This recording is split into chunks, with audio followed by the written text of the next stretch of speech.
As a stay-at-home dad, when I drop the kids off at school, I like to come home and make another coffee. Mostly because the first one got cold on the counter since I left it there. And I'll sit here for a bit and think.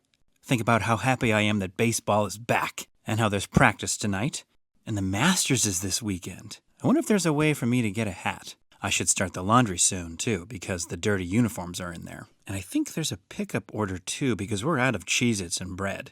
And strawberries. Or raspberries. I can't remember which one is the new one. And bro, eggs are like $1 million right now?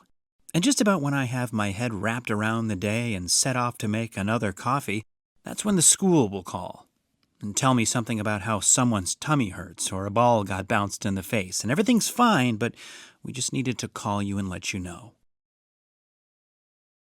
There's gotta be a way to get one of those hats. Maybe I can trade some eggs for one.